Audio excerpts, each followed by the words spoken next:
ఈయనంట అమరావతికి పోవడానికి నీకు అమరావతికి పోవడానికి బదలకూరు రోడ్లో ఆయన పక్కన ఖాళీ స్థలంలో ఒక టెంట్ వేస్తే పోలీసు వాళ్ళు వచ్చి పెరికేశారండి. ఎవరు వచ్చారు పోలీసు వాళ్ళు? ఎక్కడ పెరికారు? నువ్వు ఊళ్ళో స్థలంలో పోయి టెంట్ అయిపోతే వాళ్ళు నా స్థలంలో నువ్వేంద్ర టెంట్ వేసేదని పెరిగారు. అసలు నీ మొహానికి స్థలం ఇచ్చే దిక్కుందా ఆ రోజు?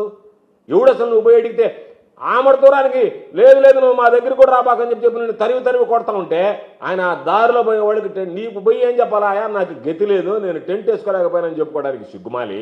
వాళ్ళందరికీ ఏం పోయి చెప్పు, ఇక్కడ గోవర్ధన్ రెడ్డి ఆపించాడు అందువల్ల ఎవరు ఇలేదు అని చెప్పి మాట్లాడాము.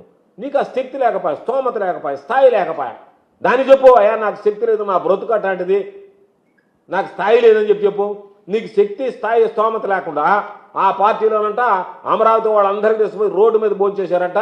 అక్కడ నీకెవడు స్థలం ఇస్తానన్నాడు చెప్పు, ఈరోజు చెప్పు, ఈరోజు చెప్పా ఎవడు స్థలం ఇస్తానని చెప్పు. ఈరోజు ఆ హైదరాబాద్ అన్న వాళ్ళ మీద కేసు పెట్టి అంత లేని విషయం బయటకు కొడుతుంది. నీ విషయం ఏందో బయటకు వస్తుంది.